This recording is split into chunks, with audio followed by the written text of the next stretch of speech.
નમસ્કાર દર્શક મિત્રો, હું શીતલ મહેતા ન્યૂઝ ઓફ કચ્છમાં આપનું સ્વાગત છે। આજે તારીખ 17 ફેબ્રુઆરી 2024। જોઈએ આજના સમાચાર। Power by KC jewellers, latest fashion ડિઝાઇનના ઓર્નામેન્ટ્સનો વિશ્વાસપાત્ર showroom, hospital road, Bhuj. News of Kutch power by Opal electronics, LG best shop, Vijaynagar road, Bhuj, Rambagh road, Adipur. કચ્છમાં અપહરણ અને ખંડણી કેસમાં ગુનો નહીં નોંધાતા 2 આઈપીએસ સહિત 6 અધિકારી સામે કોર્ટના આદેશ બાદ ગુનો નોંધાયો।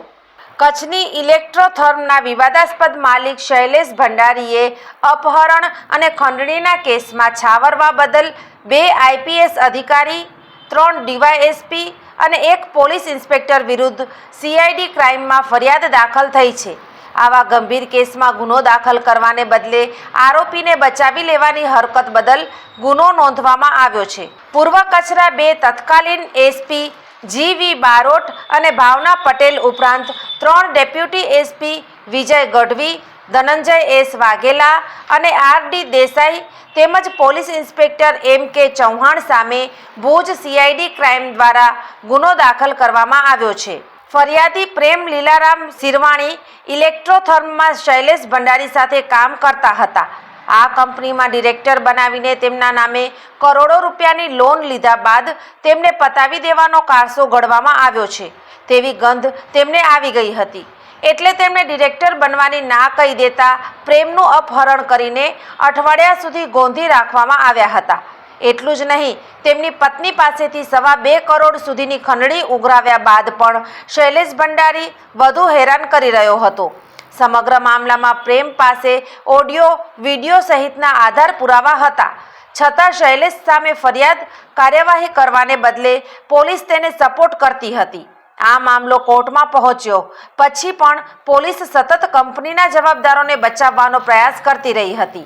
આમ 2 આઈપીએસ સહિત 6 પોલીસ અધિકારીઓએ પ્રેમાનંદ નામના વ્યક્તિની ગંભીર ફરિયાદ હોવા છતાં તેની ઉપર કાર્યવાહી કરવાને બદલે ઇલેક્ટ્રોથર્મના માલિક શૈલેષ ભંડારીને સતત બચાવવાનો પ્રયાસ કર્યો હતો। છેવટે આ મામલો સુપ્રીમ કોર્ટમાં ગયો હતો। કોર્ટના આદેશ બાદ આ પોલીસ અધિકારીઓ સહિત કુલ 19 લોકો સામે ગુનો દાખલ કરવામાં આવ્યો છે। ભુજની સીઆઈડી ક્રાઇમ કચેરી દ્વારા સુપ્રીમ કોર્ટના આદેશ બાદ 1 મહિના પછી ગુનાની નોંધ કરવામાં આવી છે। આ અંગે પોલીસે જાહેર કરેલી પ્રેસ બ્રીફ મુજબ ગાંધીધામ પાસે મેઘપર બોરીચીમાં આવેલા નવરત્ન ડ્રીમમાં રહેતા પ્રેમ લીલારામ શિરવાણી નામના વ્યક્તિએ ઇલેક્ટ્રોથર્મ કંપનીના માલિકો અને તેની સાથે સંકળાયેલા લોકો વિરુદ્ધ ગુનો દાખલ કર્યો હોવાનો એકરાર કર્યો છે। સુપ્રીમ કોર્ટ દ્વારા આપવામાં આવેલા આદેશને પગલે આ ગુનો દાખલ કરાયો હોવાનું પણ સીઆઈડી ક્રાઇમે કબૂલ્યું છે। વર્ષ 2015થી શરૂ થયેલ આ સમગ્ર મામલામાં અપહરણ અને ખંડણીની ગંભીર પ્રકારની ફરિયાદ પુરાવા સાથે આપવા છતાં પૂર્વ કચ્છ ગાંધીધામના તત્કાલીન એસપી આઈપીએસ જીવી બારોટ અને આઈપીએસ ભાવનાબેન આર પટેલ સહિત 3 ડેપ્યુટી એસપી તેમજ પોલીસ ઇન્સ્પેક્ટર દ્વારા સતત ક્લોઝિંગ રિપોર્ટ આપીને કંઈ જ થયું નથી તેવું રટણ કરવામાં આવતું હતું। આ મામલામાં શૈલેષ ભંડારી અને તેના માણસો ઉપરાંત પોલીસ અધિકારીઓની પણ ગંભીર ભૂમિકા છે। વર્ષ 2015થી આ કેસ ચાલી રહ્યો છે। ફરિયાદી દ્વારા પોલીસ સ્ટેશનથી માંડીને ગાંધીધામ એસપી કચેરી, ગાંધીનગર ડીજીપી ઓફિસ અને ગુજરાત હાઈકોર્ટથી લઈને સુપ્રીમ કોર્ટના પગથિયા ઘસી નાખ્યા હતા, છતાં ગુનો નોંધાયો ન હતો। જો કે કોર્ટના આદેશને પગલે પોલીસ અધિકારીઓ સામે ગુનો નોંધવો પડ્યો છે। મહત્વનું છે કે અપહરણ અને ખંડણીના આ કિસ્સામાં એસઆઈટીની રચના બાદ પણ તેમાં ડેપ્યુટી એસપી આરડી દેસાઈએ કોઈ જ ગુનો બન્યો નથી તેવો ક્લોઝરી રિપોર્ટ ભરી દીધો હતો।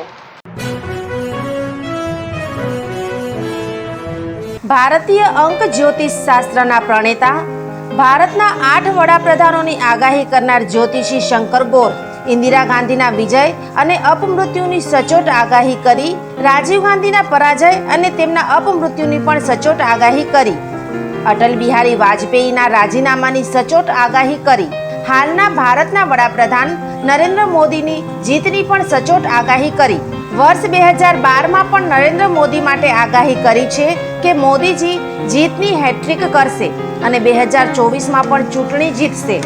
જ્યોતિષી શંકર ગોરની મંત્રજાપ, ગુરુના નંગ વગર સાચી સલાહ અને સચોટ ઉપાયથી 20,000થી વધુ લોકોને ફાયદો થયો. ઘર બેઠા સલાહ મેળવો. Mobile number 9909602928. ટીના હાઉસ, છઠ્ઠી બારી ring road, Bhanji street, Bhuj, Kutch.